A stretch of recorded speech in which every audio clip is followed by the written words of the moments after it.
How you guys doing? Today is Tuesday, March 30th, 2021, out here in this quarantine.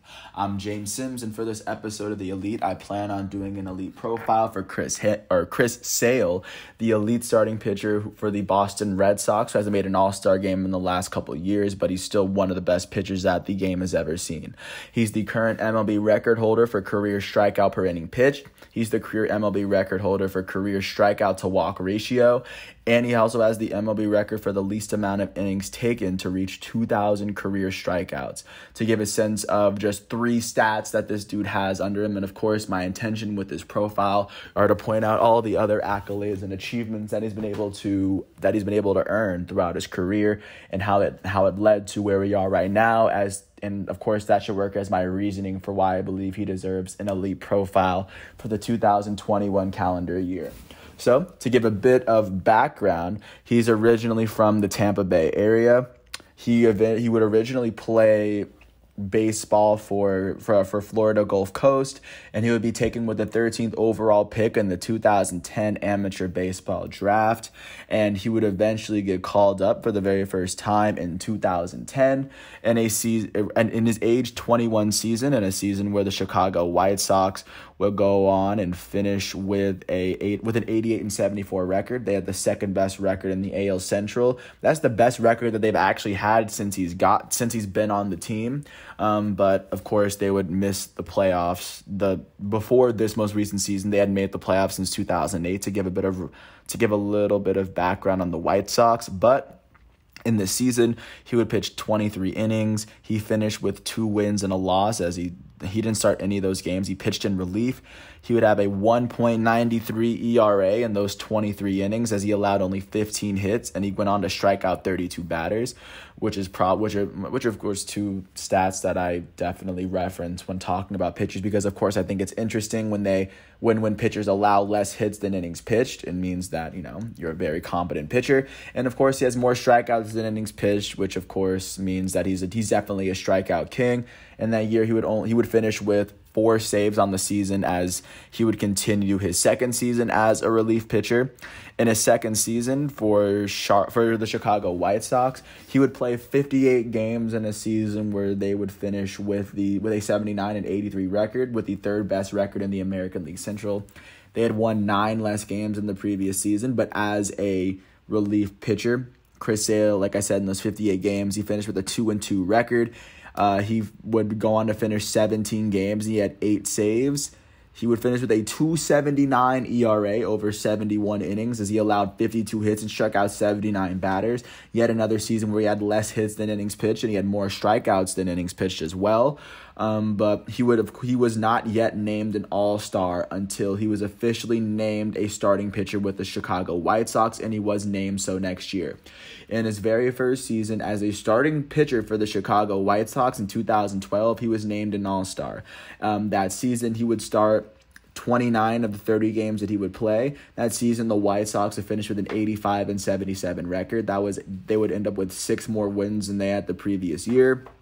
In this season, Chris Sale would finish with a 17-8 record, as he finished with a 3.05 ERA, the highest ERA he's ever had, but that would be an incredibly low ERA considering he pitched 192 innings, 120 more than he did the last year. He would allow 167 hits in those 192 innings, and he would strike out 192 batters, which is exactly as many strikeouts as he had innings pitched. He would be named 6th in Cy Young voting, in addition, as he was named an All-Star for the very first time in his career. This momentum would, of course, carry into his second season with Chicago, as his stats would end up getting better. In his second season in his 4th season with Chicago, his second as a starter in his age 24 season, he would start 30 games in a season where the Chicago White Sox would finish 63-99.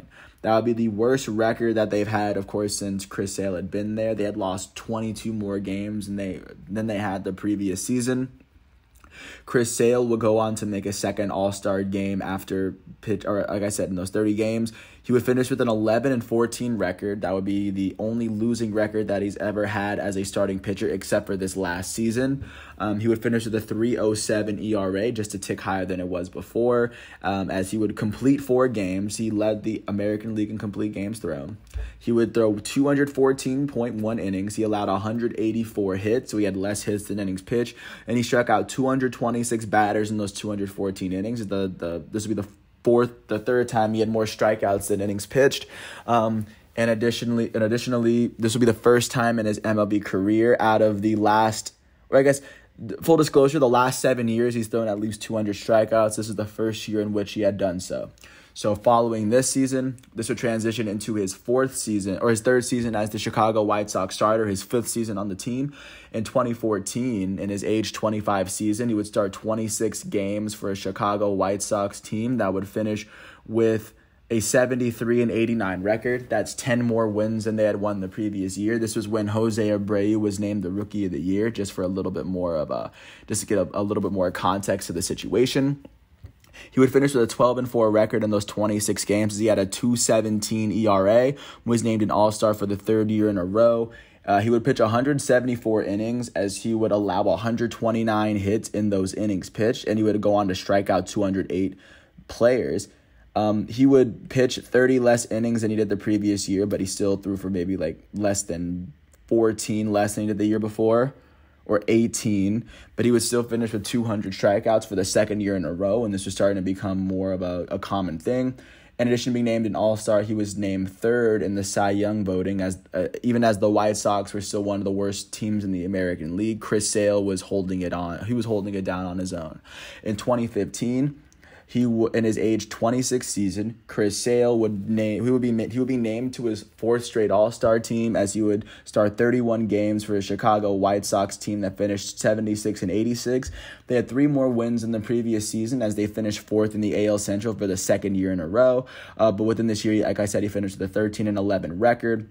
He would finish with a 3.41 ERA, which up until then was the highest ERA that he'd ever put up in his career. And every year except for this last year, this was the highest ERA he's put up. But he would still pitch 208 innings pitched. He allowed 185 hits and struck out 274 batters. He would lead the American League in strikeouts for the very first time in his career. And he also led the American League in batters hit as well. And following the season after the Chicago White Sox didn't make the playoffs, you can see a little bit of tension in his camp. But this would lead to his last season with Chicago in in 2016 in his age 27 season. Chris Sale would start 32 games in a season where the Chicago White Sox would finish with a 78-84 record. They had 2 more wins than the previous year. And since he had gotten there, that is the 4th most amount of wins that the White Sox had ever put up. But in his last season in Chicago, which of course would be his 7th, his 5th year as a starter, he would finish with a 17-10 record, even though the White Sox had a losing one. He finished with 6 complete games, which is career high, and he, of course, led the American League for the 2nd year in a row. He threw for 226.2 innings, which is the most innings he's ever pitched for the White Sox. He would allow 190 hits, which is the most hits he'd ever allow, but still significantly less hits than innings pitched. And he would strike out 233 batters. This would be the 4th season in a row he's finished with at least 200 strikeouts. And he finished with more strikeouts than innings pitched as well. And he would also finish with a career high in hit batters, as he hit 17 of them. But in addition to being named an All-Star for the 5th year in a row, he was ranked 5th in Cy Young voting and 16th in MVP voting as well. And after the Chicago White Sox failed to make the playoffs yet again over the summer over the winter, he would decide to sign with the Boston Red Sox, and ever since then, his career has really kind of taken off. In 2017, he would start all 32 of the games that he would play for the Boston Red Sox in a season where they would finish with a 93-69 record. They had the best record in the American League East. Looking at how Chris Sale fared his first season in a new division, he would finish with a 17-8 record, which up until then was the second best, which tied for the most wins that he'd ever put up in a season. He would finish with a 2.90 ERA. This would be the 2nd time since he's been a starter that he's had a sub-3 ERA. He would finish with He would pitch 214 innings, which would be the most in the American League. He would allow 165 hits, which is the least he'd allow in a full season as a starter. And he would strike out 308 batters, which would be the most batters he'd strike out in the American League. And this would be the only time in his career in which he's thrown over 300 strikeouts in a season. That year, in addition to being named an All-Star for the sixth year in a row since he's been a starter, he was named ninth in MVP voting, and he was the runner-up in Cy Young voting. This was, of course, the year that he lost to Corey Kluber for putting up nearly identical numbers, but Corey Kluber played. I think the Indians had a better record that year, which is why they gave it to Kluber. So this would transition into Chris Sale's 2018 season, where yet again he would be named an All-Star for the seventh year in a row. And this year, after missing the playoffs, and they only won 93 games the previous year, which is the most he'd ever won in his career. In 2018, the Red Sox would finish with a 108-54 record, which I believe is the most wins that the Red Sox have ever put up in their history as a franchise. But of course, within this 108-win season, Chris Sale would finish with a 12-4 record in the 27 games that he pitched. He finished with a 2.11 ERA, which is the lowest ERA that he's ever put up as a starting pitcher. He would pitch 158 innings as he would allow 102 hits, which is incredibly low considering that's the lowest he'd ever that's the lowest amount of hits that he'd ever allow as a starting pitcher, and he struck out 237 hitters in those 158 innings, which is a difference of almost 80 strikeouts, which is more than 80 strikeouts than innings pitched. He would be named an All-Star, like I said, for the seventh year in a row. This is the most recent time that he was named an All-Star. He was fourth in Cy Young voting as he was 22nd in MVP voting. Once the Red Sox made the playoffs, they would beat their division rivals, the Yankees in the ALDS. They beat them in 4. They would end up beating the Astros in the ALCS in 5. And then once they faced off against the Dodgers in the World Series, they would beat the Dodgers in 5. As Steve Pearce would be the World Series MVP, and Mookie Betts was also named the American League MVP that season, just to give a sense of how great the Red Sox were that year. And Chris Sale was the ace, and finally Chris Sale was able to take home a World Series title. And just looking into how he fared as a pitcher in the postseason, just in the World Series itself, he had a 5.40 ERA, but he still played both of those games, or he played 2 games. He allowed 3 earned runs and 5 innings pitched, but he still finished with 10 strikeouts in the World Series. He would help Boston pull off yet another championship in the 2010s. This would end up being their 4th of the new century, and like I said, Chris Sale, a big part of that, even though his numbers weren't the same as what he did in the regular season, he was still there. And after this championship, it would transition into the last full season that he played. In 2019, he would start 25 games in a season where the Boston Red Sox would finish with an 84-78 record.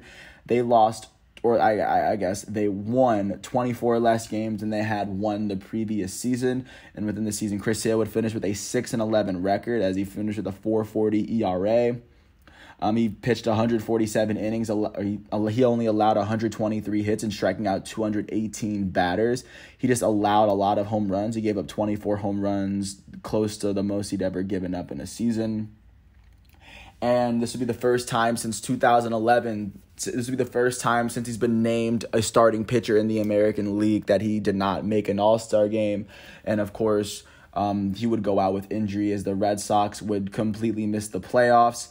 And going into this year, he would end up undergoing Tommy John surgery, which would knock him out for the entire 60-game season because they had to shorten it because of COVID. So he missed this last year. So the last year he played was 2019, and the last year he was an All-Star was 2018. But if we're looking at where Chris Sale is now, because the MLB season actually starts in a couple of days. In the Red Sox opening day matchup, they will host the Baltimore Orioles, and I have a feeling that Chris Sale is going to be the starting pitcher.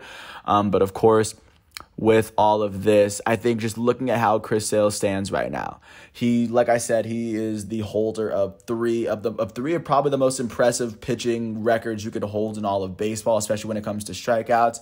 He's a 7-time All-Star. Let's not forget that he's a World Series champion. And in 2019, he was able to pitch 2 immaculate innings within a month span. And this dude also led the American League in strikeouts twice, as he was able to top 300 one of those seasons. There's not much more I can say. I think that once he comes back fully healthy, considering today he's only turning 32 years old, I think he's still going to be a menace in the American League East. And with that said, I want to thank everyone for listening to all 15 minutes of this piece. I hope all is well, and if you ever get a chance to watch Chris Sale, he's currently wearing 41 for the Red Sox. Because he's a starting pitcher, he'll play like every 5 games. So if you ever get a chance, watch him. But when you watch him, when you watch him pitch, it's kind of like watching Salvador Dali paint a painting. He's an artist at what he does, and he might end his career with one of the greatest strikeout ratios that the game has ever seen. But with that said, like I said, thanks everyone for listening to this piece. I hope all is well, and I will catch you with the piece right after this. Once again, today is Tuesday, March 30th, 2021, out here in this quarantine. I'm James Sims with the Elite, and happy 32nd birthday to Chris Sale. And for last but not least, thanks once again for listening to this piece. I hope all is well, and thanks for being a part of the journey. Peace out.